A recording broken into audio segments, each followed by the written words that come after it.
Hi,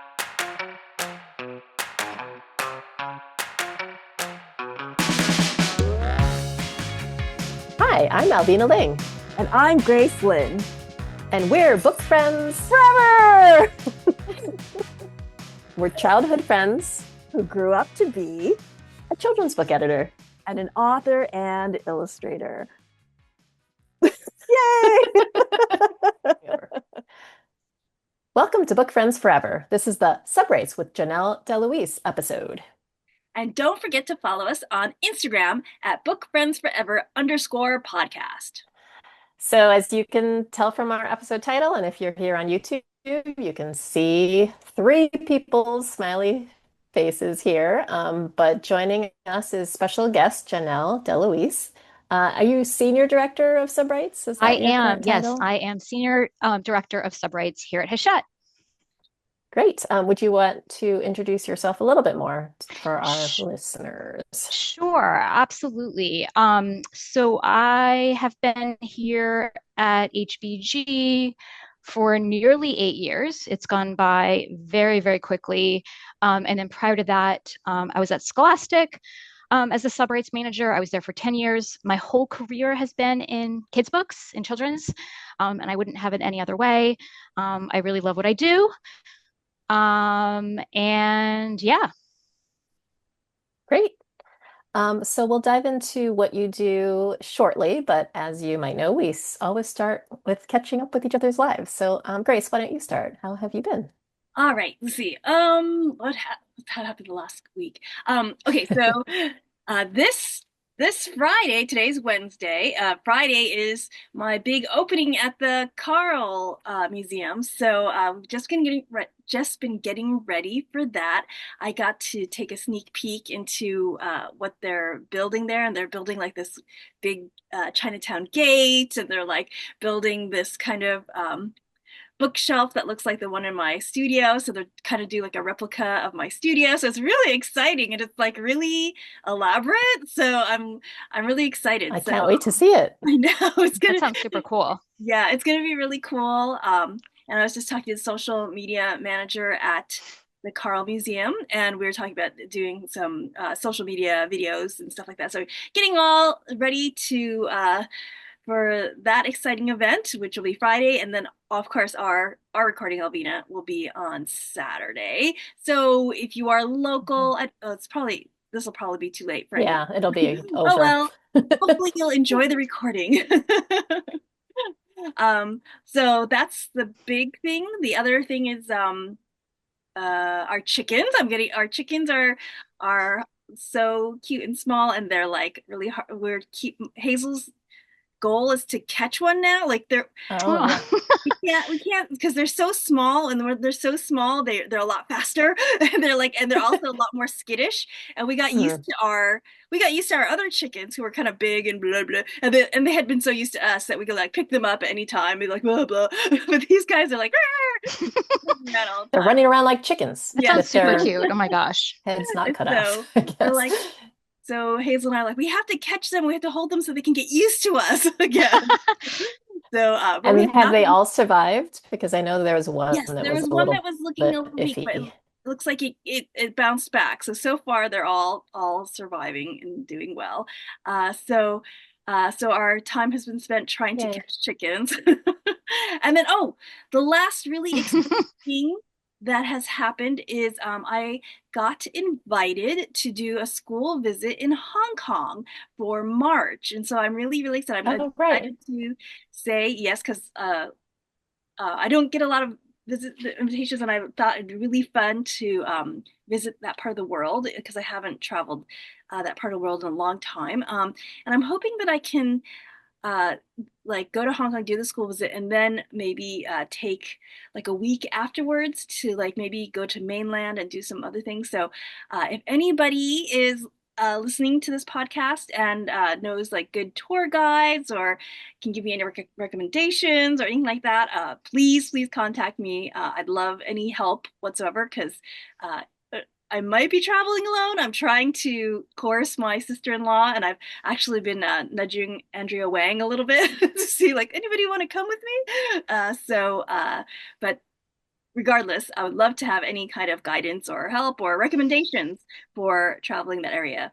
So, so that's what's been going on with me. How about you? Exciting. Um, Before I go, Janelle, I don't know if Grace is looking a little spotty to you, or is it just me? I think there was I think she was breaking up a tiny bit. Yeah, I don't know, Grace, if there's like Wi-Fi. I don't Mm, know. And maybe there's nothing to do. I mean, it's not terrible, like, but okay. every now and then you kind of break up. But I guess Carry on. we'll carry on. But I'll if try it to, freezes, we'll have to, yeah, unless you have like a hotspot you can switch to or something. I don't know. yeah. I'm gonna close some of my other things and hope that works. You guys keep going while I try to close things up. Okay. Okay. I have been doing well. I'm excited to head up to Northampton to see your opening this weekend. So last weekend, I think I mentioned last week that my mother-in-law, had broken her elbow before our vacation and she was getting surgery. So she had her surgery last week, and last Thursday she was in a lot of pain. I did not know this until maybe there are 10 nerve endings in your Oof. elbow, the most painful.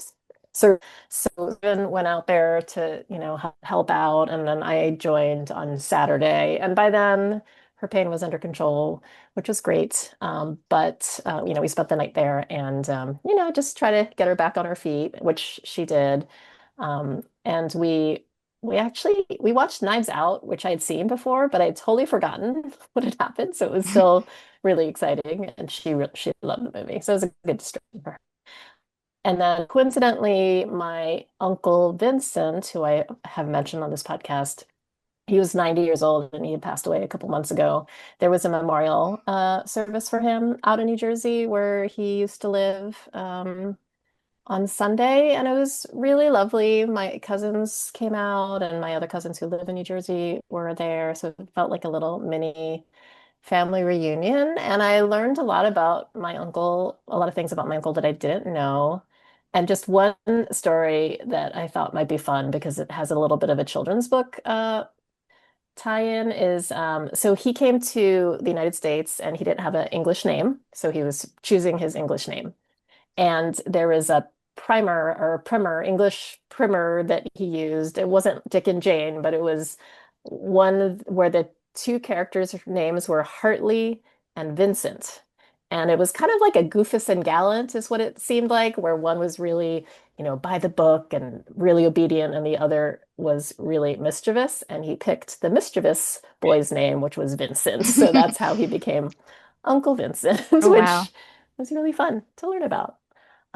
But that's yeah. Other than that, just been working. It's been really busy, as Janelle, I'm sure you have been really busy as well. But how have you been? Yeah, just insanely busy. I'm trying to ease into what will hopefully be a relaxing summer. Um, the spring was just insane. In late February, I attended the Istanbul Publishing Fellowship, which was amazing and very interesting. I'd never been to Istanbul before. It was just a lot of, well, travel and prep. And then at this very same time, my family, like we were moving apartments, and I've never moved with a child before. Oh And oh no. my goodness, just like clearing out the toys and the clothes and like I don't know, like the sticky gummies that are like on rug. It was just, it was so stressful. Oh, And then we moving is were the worst. in, yeah, it was crazy.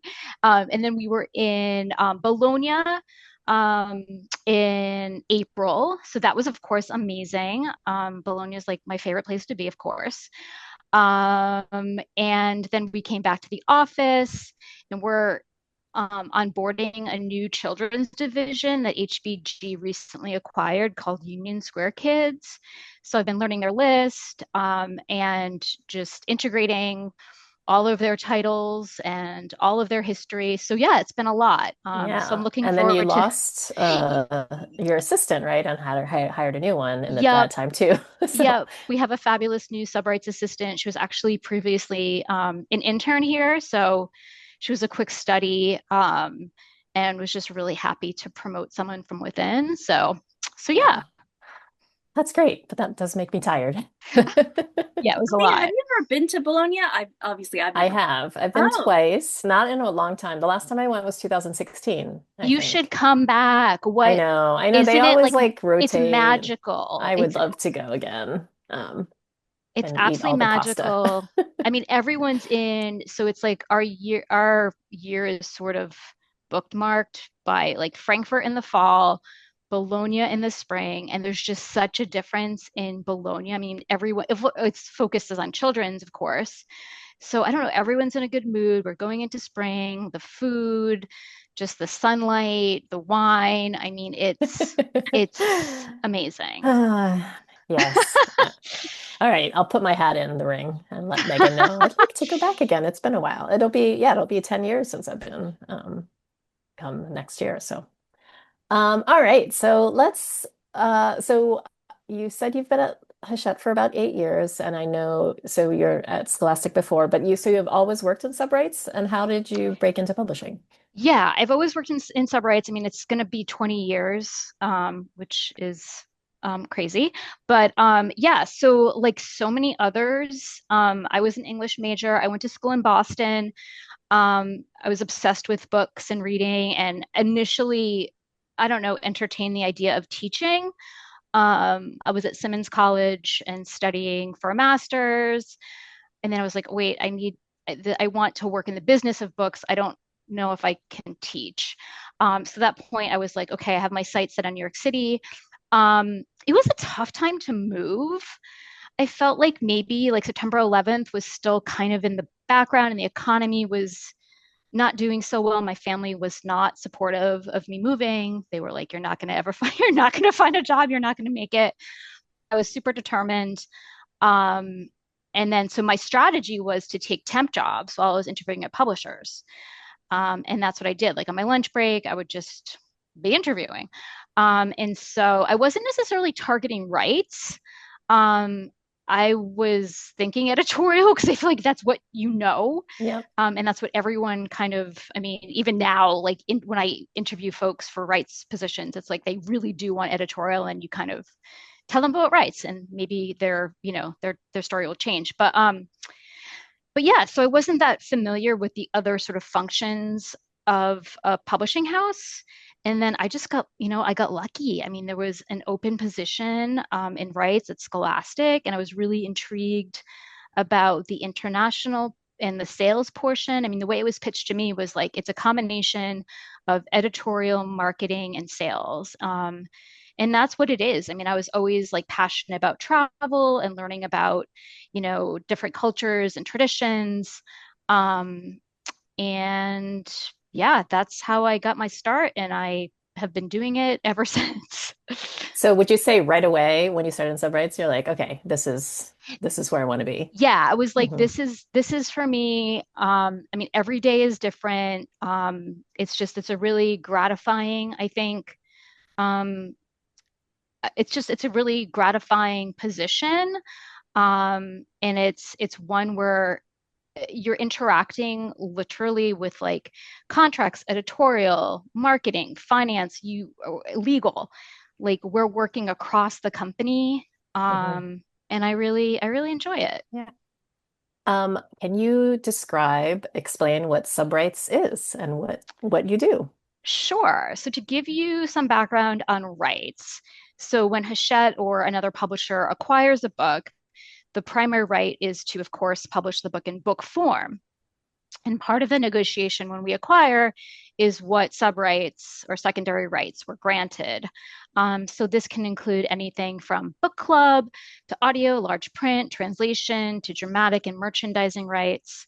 And we help to generate revenue that helps to earn back author advances and contributes to the bottom line.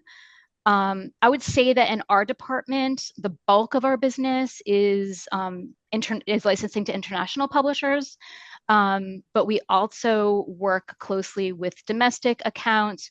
We work with educational reprint, educational publishers. We work with Scholastic, book clubs and book fairs. We work with Junior Library Guild. We work on audio rights. There's an occasional film deal, although those are those are rare. Yep. Um, So yeah, we also, I should also mention is we also work closely with Hachette's sister company the UK in the UK and in France. We do a lot of bridges and UK deals. So And that's bridges is what Hachette calls kind of those intercompany partnerships, right? yeah. Did Scholastic, I don't know if I'm sure other publishers have different names for Yeah, I think theirs. most publishers that have a UK branch, UK and com branch, do have similar sort of setups. I wonder what they call them. Bridge over the Atlantic. So at what point in the publishing process do you start working on the books? Yeah, so it's really from the very beginning, even sometimes before a project is brought to acquisitions. So, like if there's a hot project that you or another editor, is excited about, they will bring me in sometimes so that I can share the early material with Hachette UK and or Hachette Leave in France to see if they want to join us. I mean, sometimes um, a good strategy for an auction would be to come together as a company and to make a world English offer. And so we start working really, really early, and then we attend acquisitions meetings. We weigh in on the potential for domestic and or international rights. So yeah, it's super early.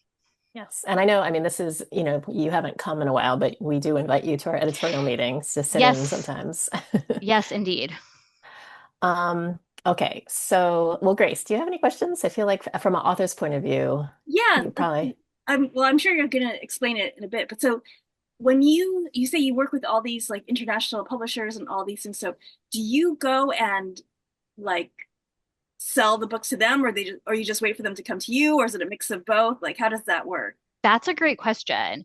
So we work with co-agents, and they are our representatives on the ground who work with U.S. publishers and UK publishers, and they know the market inside and out.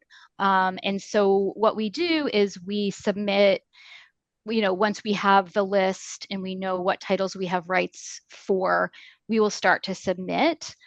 It's usually coupled around a book fair. So, like, for example, we'll start our Frankfurt submissions in September. Everyone's on vacation for August, everyone's closed.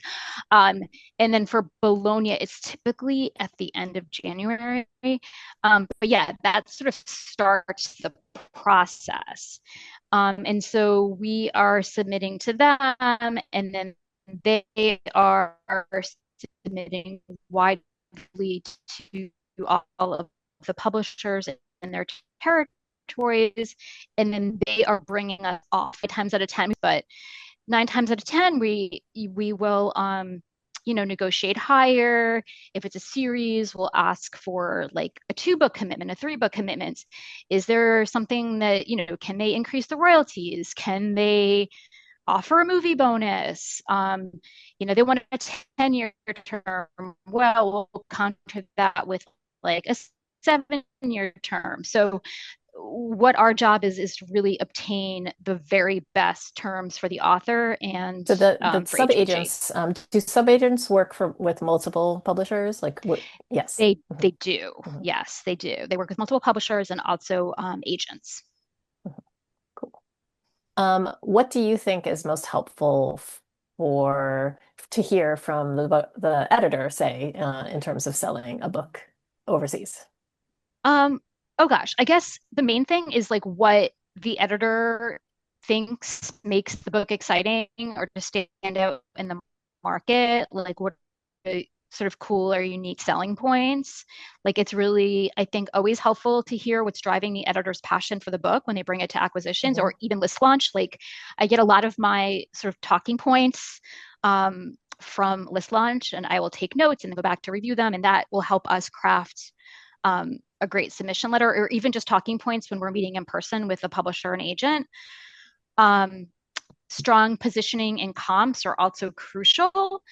We sort of do like meticulous research before each acquisitions meeting where we are looking at how similar titles have performed in the markets, either domestically or abroad. And that can help with our estimates. And then, of course, just any international details, like if the author illustrator has an international track, or if they themselves live abroad, I think that's always a benefit for our team. And I think what's super cool is that over the years, like LBYR's list has become very international, which is always a benefit for us. Which territories do you sell yourself directly at this Uh, point?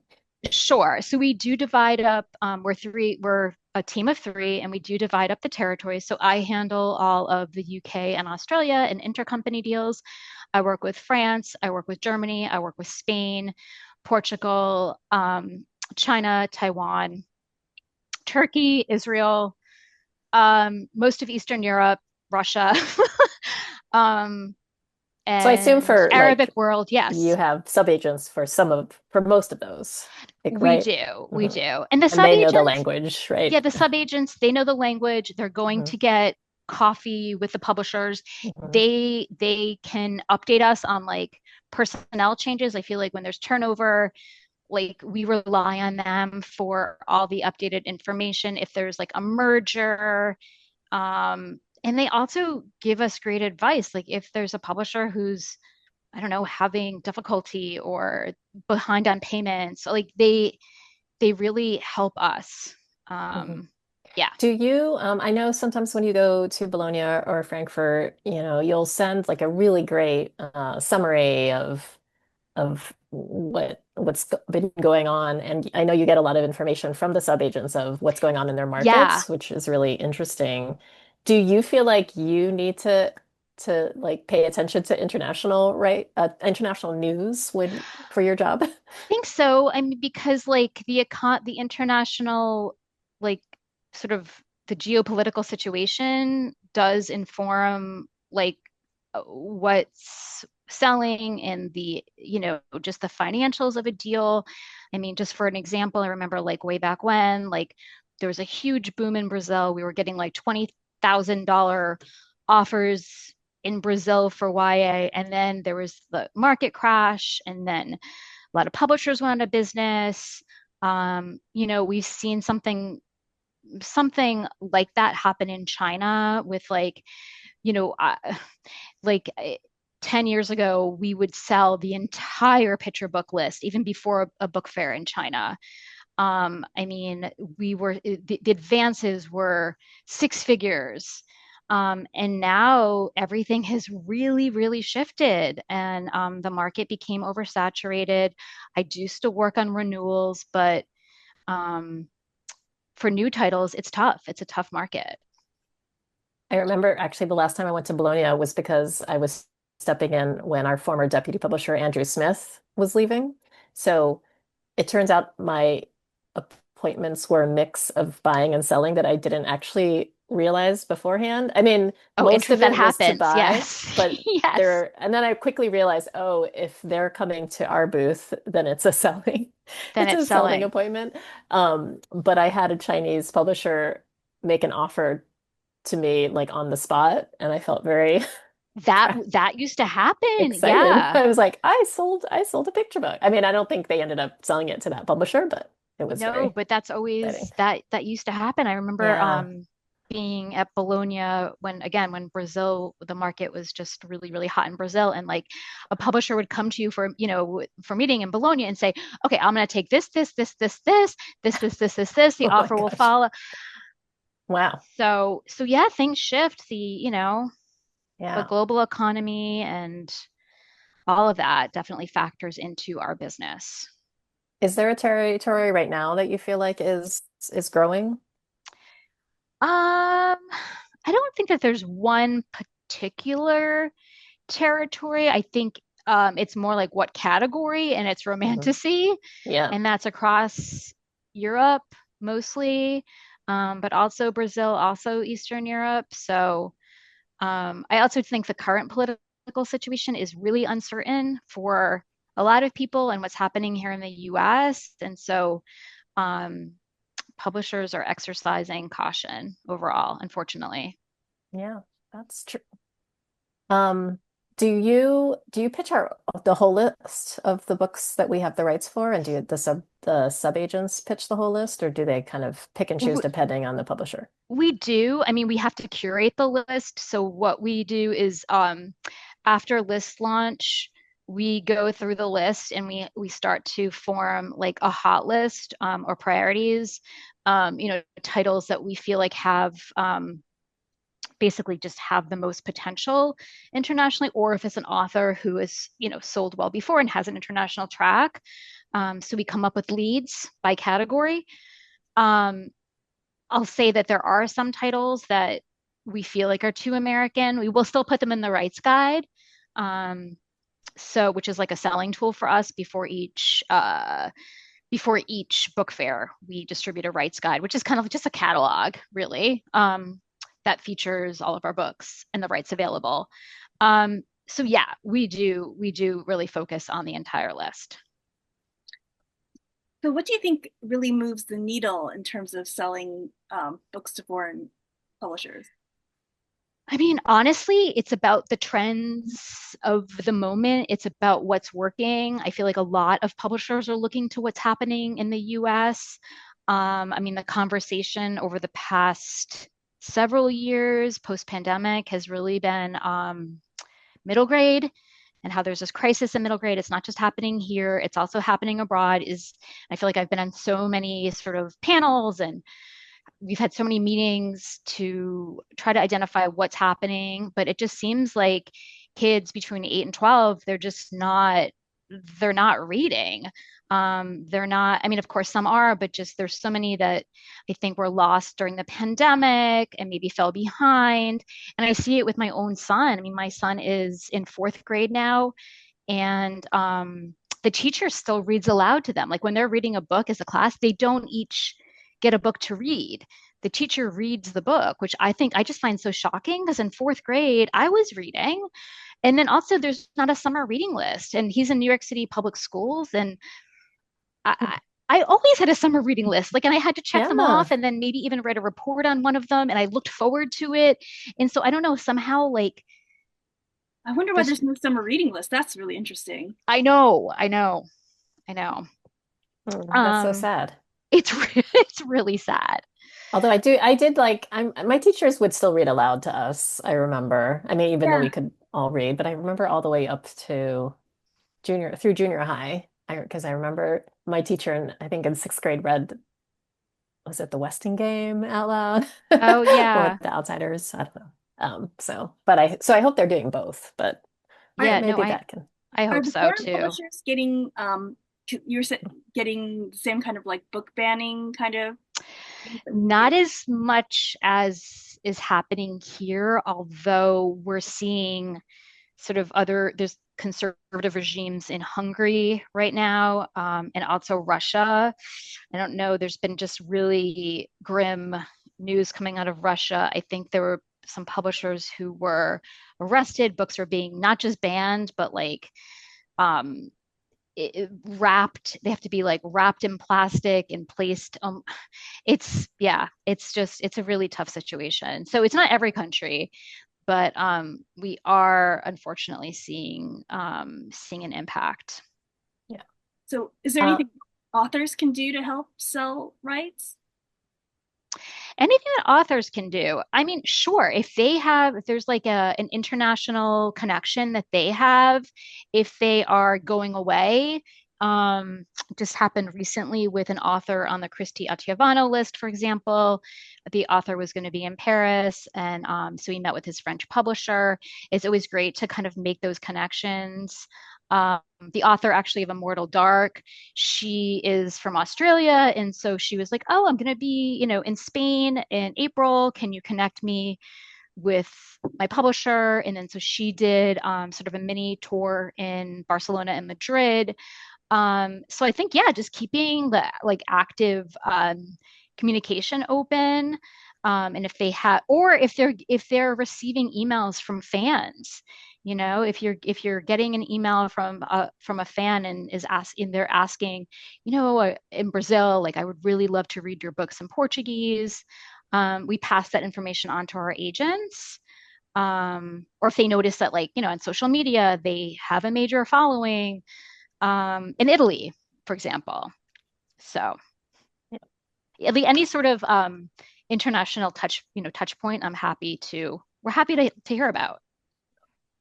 Okay, what takes up the bulk of your working day? If So do, every day is different and the yeah. priorities are always shifting. There's always like multiple balls in the air. I mean, I can just give you give you an overview of like how today went. Hmm. So most of our emails, because we work globally, most of our emails come in the morning. Um, like emails requests are coming in when we get up. So today I'm in the process of negotiating several translation rights deals and renewals in France, China, Spain, and Portugal. Um, I'm working on some scholastic education offers for LBYR and Union Square Kids, some audio rights offers for our Winter 26 list, which is super cool. Um, I'm also working on an educational classroom renewal for Where the Mountain Meets the Moon. Um, this book is like a perennial favorite with educators. It's seriously, one of our most frequently requested titles in the education permission space. So that was great to see. The timing was perfect. Um, I had a call with Chris Colfer's agent to discuss an update on his French publisher and their plans for the fall. I met with our new digital sales team to sort of discuss an update, business update, and a strategy for an upcoming meeting that we have with the LBYR publisher. Every day we have digital file production material requests. Today I probably Yes. received about 10. Um, and then I'm still working on audio submissions. And then we have sales conference, I think, in like 2 weeks. Right. Yeah. So trying to kind of prep for that too. Um, What but do yeah, that's what you, an what do average day you, looks yeah. like. What do you have to do to prep for a sales conference? I would just like to go over the list, Mhm. and then see what I might want to chime in about whether or not a title has sold. Mm. If we have a UK partnership, if I sold audio rights, I always like to kind of chime in the chat with good news as Mm. relates to our markets. I feel like everyone likes to see that. Yeah. And because we're selling in so soon, um, sometimes it's like, I don't know, it's just good news to come. It can help with the sales. It can help the sales team. Um, and I don't know, just help with positioning. Are there certain things that you look for in a title that you think that like, oh, this will sell really well internationally, like green hats. They love green hats in Portugal or something like that. So I would say that like over the past year or so, it's been romantasy. It's been sort of dark, there has to be a romance element to it, not set completely in this world. Being set in the US or being set like in a classroom setting can be challenging. Um, but yeah, I would say that over the past few months, the trend has really been, well, not just, I mean, so in the middle grade space, like Myrtle was like a huge breakout for us. Um, this is sort of activity books and puzzles for kids, so it's more interactive. It really kind of just really switched things up in the middle grade space for us that's been challenged now for so long. So it's really moved the needle. We sold rights in probably 26 languages over the past year, which has been really exciting to see. So I think that just something that's like a disruptor, something that's unexpected, can definitely help. I know for picture books, you often comment on rhyming text, of course, Yeah, alphabet, like It's more the things that don't work, though, Yeah, it's more as the things opposed to that do don't work. work. It's Yeah. rhyming text. It's maybe the art that's like the text that's embedded in the art. So it might just be really challenging, um, for example, for a publisher to kind of go in and extract the layers and insert their alphabet. Alphabet books don't work. So, Yeah. titles with like America in the title, that can be tough. Right. Or very American specifically about American history, Yeah, probably. American figures, but we're always kind of thinking of opera. So if we know from the get-go, okay, this isn't going to have much international potential, we always think about the domestic side. Okay, this would be perfect for Scholastic. This would be great, for permissions, pickup. So we're always kind of trying to think holistically. Okay, so we like to ask this question, but what is your favorite part of your job and what is your least favorite part of your job? Sure. So my very favorite part is honestly doing deals and announcing them to the author. Um, it's just really satisfying and really gratifying. I mean, sometimes I get offers in and like I- I'll just exclaim, I'll just be so excited. Like I want to jump up and down because there's so much work that I put into submitting and yeah, I don't know. It makes me really excited still to this day. Um, And I you love know, that you communicate directly with the authors I about do. all the It feels deals. so good to me because, bringing good news to an author, oftentimes it's unexpected news, and it's not just about the prestige or the excitement about, being published in Romanian or French or Japanese, but it's about like expanding the book's audience. It's about like Mhm. global literacy. And building excitement. It's also, at the end of the day, additional revenue for the author, which can really add up. Like, and I don't know, I feel honored to like be a part of that, play my part in that. I know, Um, well, I love it. Like, I know all authors, they love it when they see their books in other languages. It's just like, ah! yes, it's so cool. Yeah, It's so it's exciting. so cool to see. Um, And how about your least favorite? Favorite. okay, so Started with that my one. least favorite, honestly, is like championing a book and really believing in it and doing all you can possibly do with re-promotes and taking it to book fairs and showing it to everyone and then re-promoting again. And for some reason, and sometimes it's hard to actually point to one thing, that it just doesn't take off, And like our team thought that the art style would absolutely work and had legs, and sometimes it just doesn't. And so it's really disappointing. I mean, it's disappointing, I think, for us, for the author. We have the same goal, is to place your book everywhere, and sometimes it just doesn't happen. Yeah, So that is sad. it is, yes. All right, last question. Grace, why don't you take this one? Oh, this is something we always ask too. What's something you wish all authors and illustrators knew about, well, in your case, subrights? Yeah, I would say that there's a lot of behind the scenes work. And that, we're a small but passionate team that we're working really hard to champion your books and reach the widest possible audience. We're doing multiple rounds of submissions, we're doing repromotes, we're taking each and every opportunity to hand sell. We read everything. That's another thing, is before the book fairs, we're reading everything that we can, because we're having those conversations with the publishers and with the agents at the fairs. Um, and yeah, and the process can take some time. It can take time and effort, and sometimes things change. I mean, we can see pickup years down the line. Um, so if a book is not selling for some reason, it's not happening immediately, or pre-pub, it doesn't mean that it's not going to sell. So sometimes it just takes a while to build. Great. Yeah, I remember, I can't remember which book, but I remember it was like the book had been out for like, it felt like years and years. They're like, oh, congratulations, we sold Romanian rights. So I was like, that book was like 3 years old. Yes, So yes, that That's nice. happens. which is Great. great. But you're always like, wow, Yes. so I guess It's a it can take surprise. a long, long time. It can take a long, long time, and we're doing all we can, and we do like backlist promotions.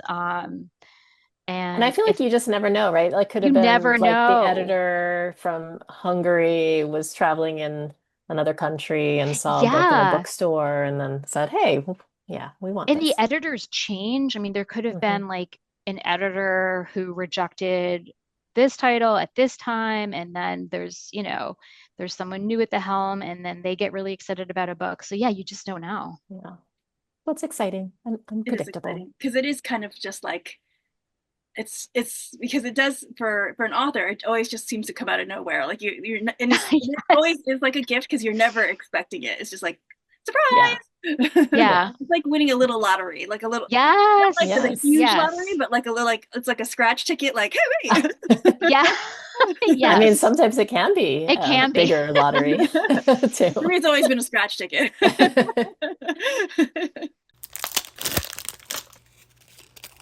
Fortune cookies. All right. Well, I think we can move on to our next segment, our fortune cookie segment. And we thought we'd talk about what we've been reading lately. This reminds me that I feel like Grace, you and I had talked about, oh, it could be like what translated books have we been reading, which Oh we forgot to, yeah, Oh, that's right. which I don't think we're prepared, although mine happens to be one in translation. Oh, well, I But well, I've been which reading a lot of. one? so I just finished reading Welcome to the Unamdong Bookshop by Hwang Bo-rum, which is translated from Korea. And I just have been seeing it everywhere.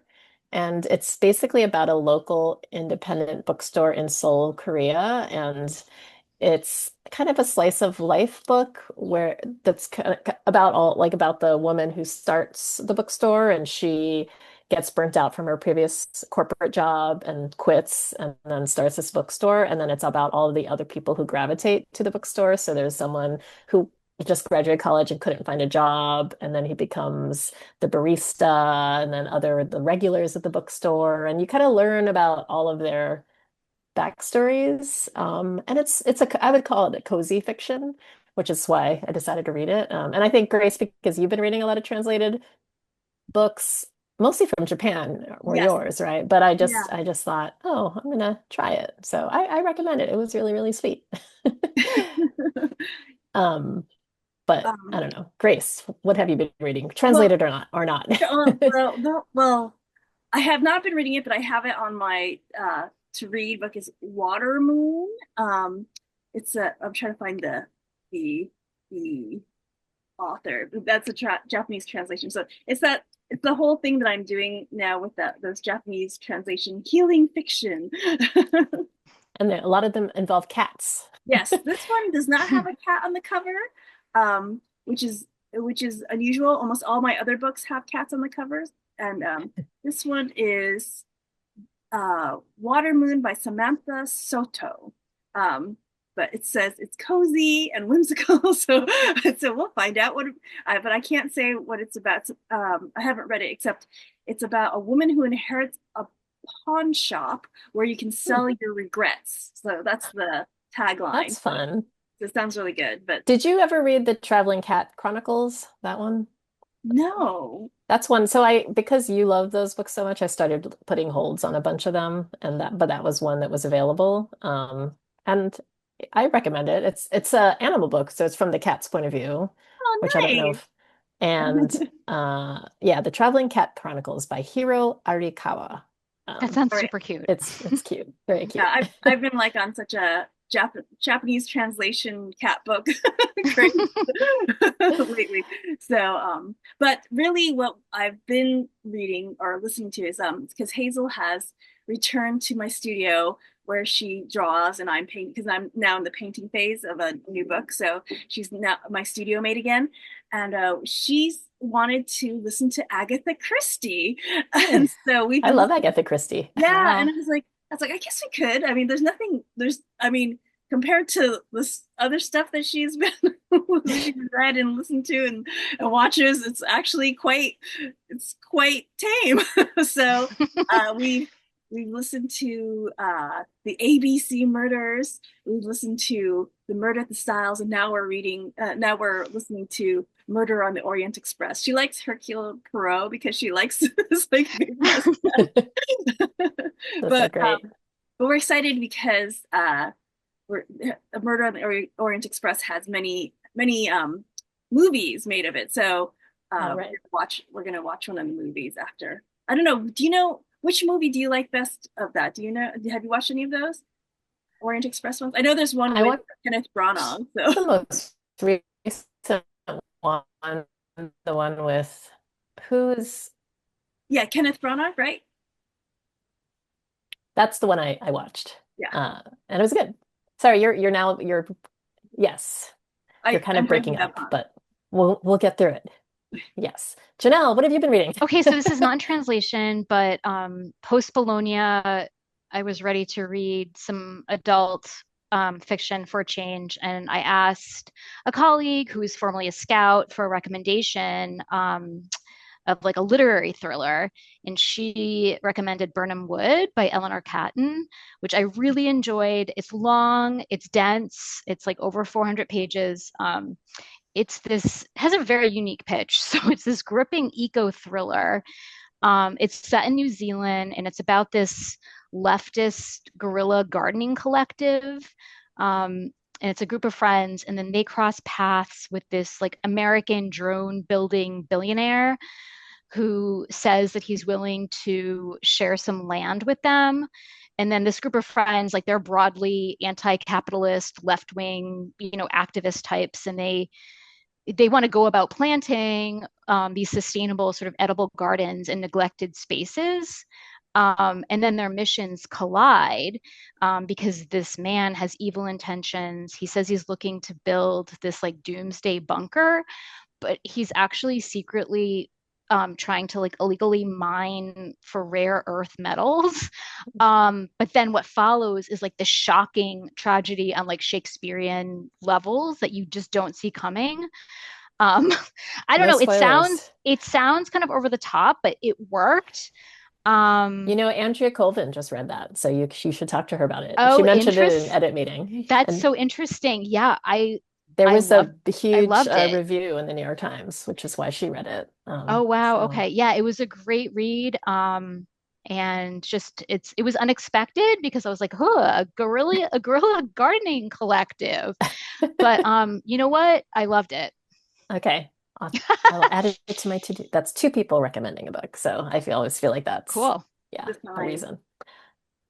All right, so now we'll end as we always do with what we're grateful for. And I can start this week. This last weekend I was surrounded by family, both on Steve and my husband's side and my side. And so I'm grateful for that family time.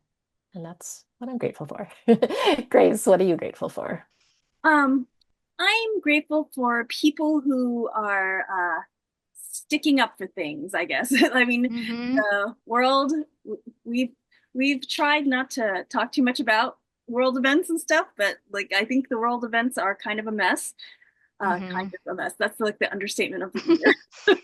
um, but and I'm always kind of struggling about like where's my place and like kind of like how like what can I do? Like I do my I do my 5 calls, but like I'm like, is that enough? And like what can I do? So recently there was the Carla Hayden interview where she spoke up for the first time about her being fired from the Library of Congress.